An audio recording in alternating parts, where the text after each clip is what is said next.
허락하신 하나님의 말씀은 예레미야서 52장 12절로 34절까지 말씀입니다.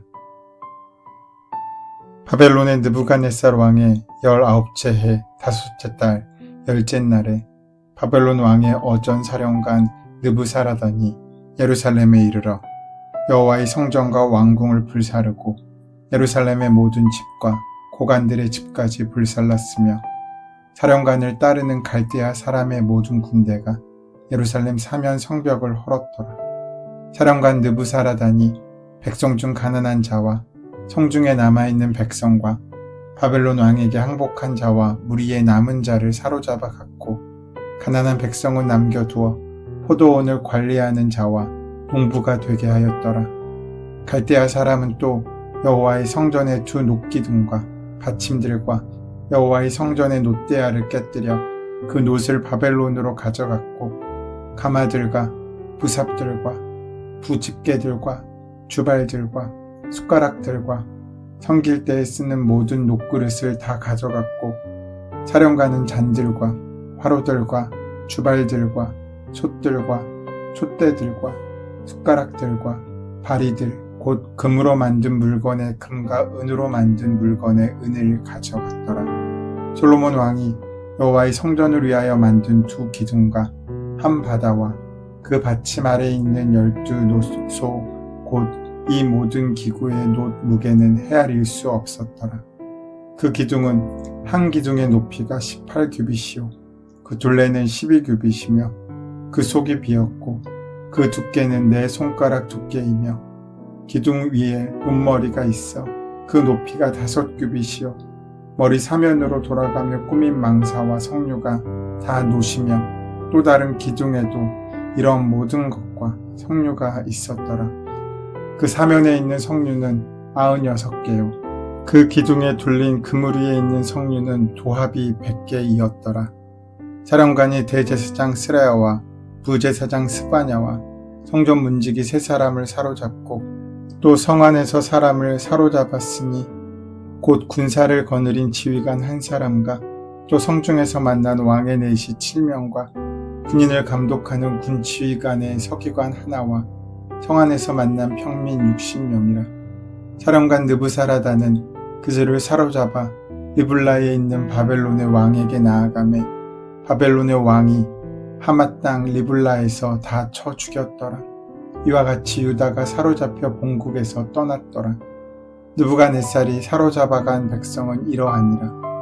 7년에 유대인 3023명이요 느부갓네살의 18째 해에 예루살렘에서 사로잡아간 자가 832명이요 느부갓네살의 제23년에 사령관 느부사라단이 사로잡아간 유대 사람이 745명이니 그 총수가 4600명이더라. 유다왕 여호와긴이 사로잡혀간 지 37년 곧 바벨론의 에윌므로닥 왕의 즉위 원년 12째 달 25째 날 그가 유다의 여호와긴 왕의 머리를 들어주었고 감옥에서 풀어주었더라.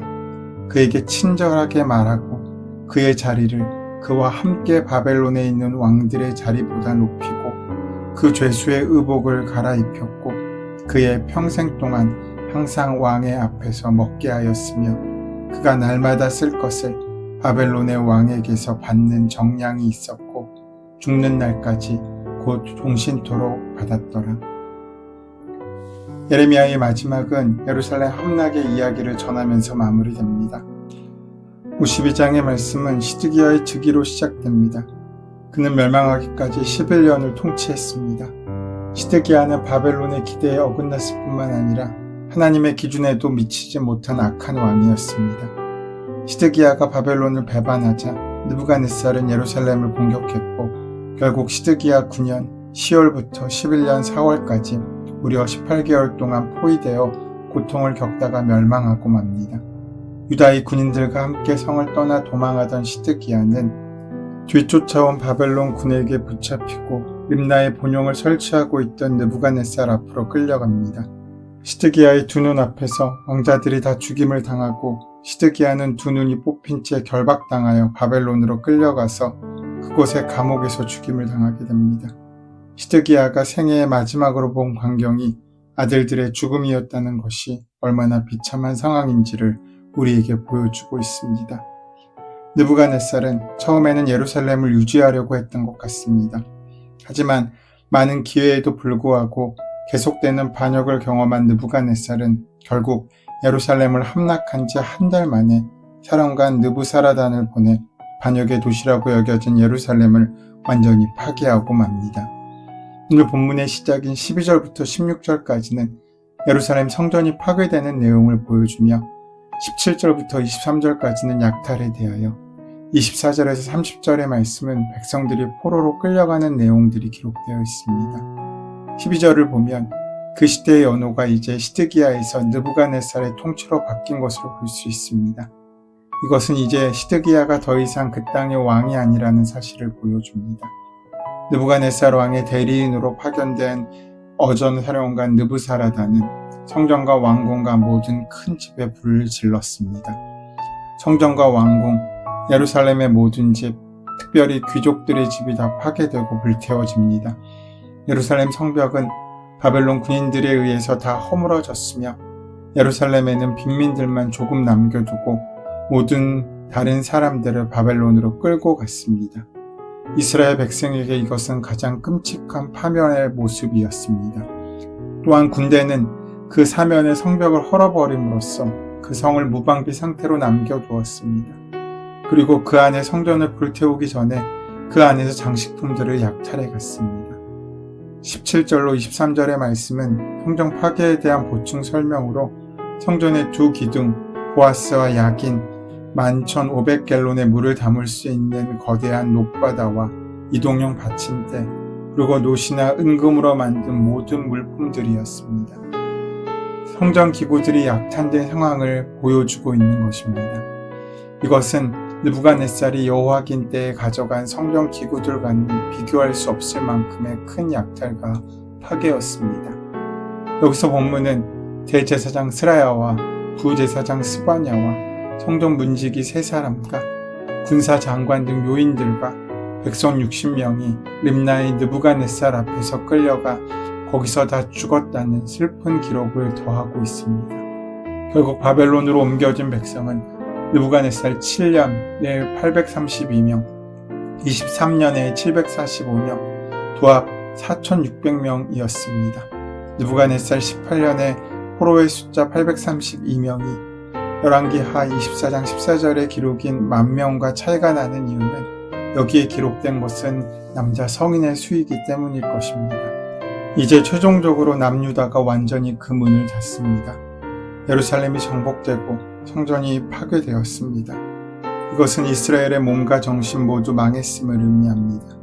또한 삶의 터전까지 잃고 대부분의 사람들이 포로로 끌려가게 됩니다. 오늘 본문은 남유다가 얼마나 철저하고 처절하게 유린당했는지를 우리에게 보여주고 있습니다.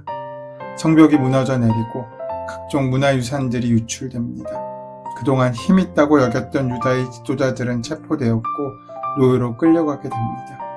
그 숫자가 얼마인지 기록될 정도로 예루살렘은 완전히 파괴됩니다.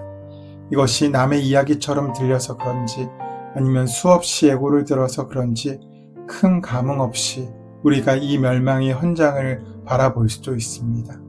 하지만 이것은 그저 그 옛날 역사의 이야기로 끝나지 않고 오늘 우리의 영적 상황으로 이어질 수 있습니다. 실제로 그때가 얼마나 처절하고 고통스러운 삶의 시간과 현장이었겠습니까? 삶의 터전이 무너지고 가족 공동체가 파괴되고 한 치 앞도 장담할 수 없는 불안과 두려움의 공포가 무겁게 억누르는 현장이 바로 그 장소였을 것입니다. 모든 것을 다 빼앗기고 모든 것을 잃는다는 것은 상상하기 힘든 고통입니다. 그런데 그 현장에서 우리에게 유독 눈에 띄는 구절이 있습니다. 그것은 마지막 부분에 등장하는 여호와긴의 이야기입니다. 여호와긴은 시드기야가 왕이 되기 직전의 왕으로 약 3개월 정도 군림하다 바벨론의 포로로 끌려온 사람입니다. 그가 37년간 포로 생활을 하다가 복권되는 내용이 예레미야서의 마지막 장면입니다. 이 모든 예레미야서의 참담한 기록들에도 불구하고 예레미야는 낙관적 소망으로 단서를 제공하며 끝이 납니다. 느부갓네살의 아들 에윌무로닥이 즉위한 해인 주전 597년에 포로로 붙잡혀갔던 여호와긴은 37년 만에 감옥에서 나와 높임을 받게 되고 바벨론 왕 앞에서 죽는 날까지 함께 먹는 은혜를 누렸습니다. 신기하게도 예레미야서는 그가 죄수복을 벗고 남은 생애를 바벨론의 왕과 함께 같은 식탁에서 식사를 했다고 기록하고 있습니다. 그러니까 포로로 끌려와 노예처럼 살던 여호와긴이 37년 만에 복권이 되어 자신의 지위를 인정받고 대접받으며 살았다는 것을 의미합니다. 왜 이 내용이 예레미야서의 마지막이겠습니까? 여호와긴이 그럴 만한 자격이 있었던 것이겠습니까?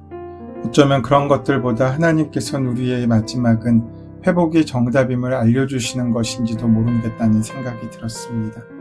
우리는 손을 들기 전까지는 나의 고집을 내려놓지 못합니다. 조금이라도 기회가 있고 믿을 것이 있으면 절대로 항복하지 않습니다. 자신이 할 수 있는 일이 없기 전까지는 그 누구의 말도 듣지 않습니다. 그러하기에 회개는 아무것도 할 수 없다는 절망의 끝자락에서부터 시작되는 것입니다. 어쩌면 나를 새롭게 시작할 수 있는 방법은 망하게 되는 일인지도 모르겠습니다.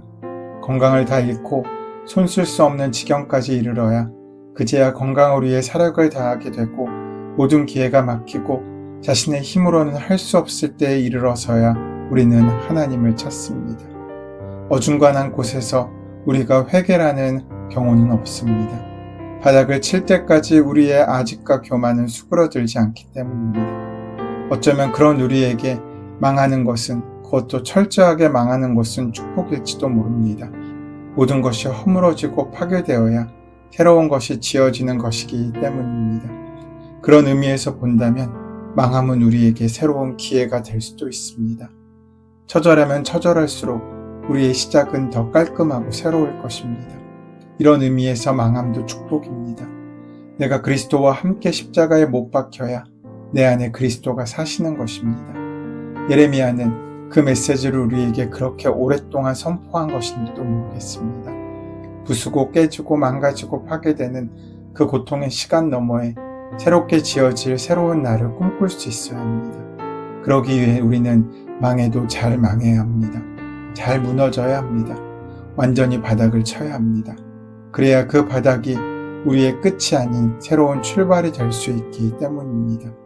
하나님께서는 당신의 말씀대로 자기의 백성을 그들의 압제자들로부터 은혜를 입게 하시고 그들의 마음을 돌려놓으셔서 당신의 백성을 구원해내시는 긍휼의 하나님이십니다.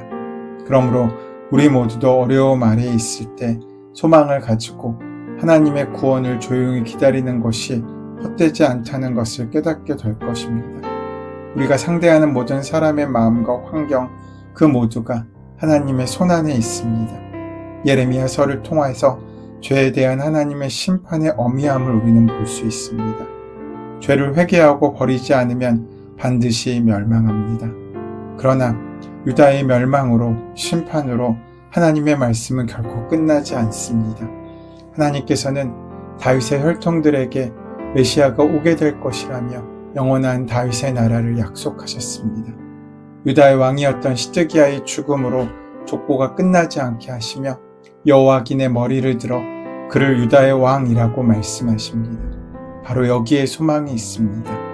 죄와 허물로 죽어야 하는 우리를 위해 하나님께서는 은혜를 베푸심으로 예수 그리스도를 보내주셨습니다. 이것을 믿는 우리는 우리와 세상에 일어나는 크고 작은 일들을 언제나 믿음 안에 바르게 적용하고 삶에 바르지 못한 부분을 돌이킬 수 있어야 합니다. 우리 모두의 매일을 성령님과 동행할 때 비로소 하나님의 놀라운 섭리 가운데 영혼에 기대어진 진리와 생명의 삶을 살아갈 수 있게 됩니다. 하나님은 그의 백성을 심판하고 끝내시는 분이 아니십니다. 하나님의 심판은 완전한 파멸이 아니라 반드시 회복으로 이어집니다. 오늘 우리가 살아가는 이 땅과 내 삶의 회복의 과정이 막연하고 희미해 보인다고 할지라도 하나님의 계획과 약속의 말씀을 살펴볼 때 우리에겐 희망이 있습니다. 이 땅과 우리는 반드시 회복될 것입니다.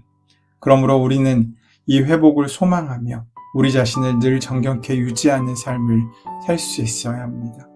사랑하는 여러분, 회복을 기대하십시오. 회복을 꿈꾸십시오. 주님께서 반드시 이 땅과 우리에게 이 소망을 이루어 주실 것입니다. 그 은혜로 살아가는 저와 여러분 되시기를 소원하고 축원합니다. 은혜의 주님, 우리에게 허락하신 하나님의 말씀이 모두 진리의 말씀임을 믿습니다. 하나님께서 인도하셔서 우리의 끝이 하나님의 시작으로 이어지는 귀하고 복된 삶을 살아갈 수 있도록 역사하시고 함께하여 주시옵소서. 예수님의 이름으로 기도드립니다. 아멘. 이제 이 아침 우리에게 허락하신 오늘 본문의 말씀이 지금 나에게 주시는 하나님의 음성으로 만나지기 위하여 본문의 말씀을 깊이 묵상하시고 함께 기도하는 시간 가지도록 하겠습니다. 함께 기도합니다.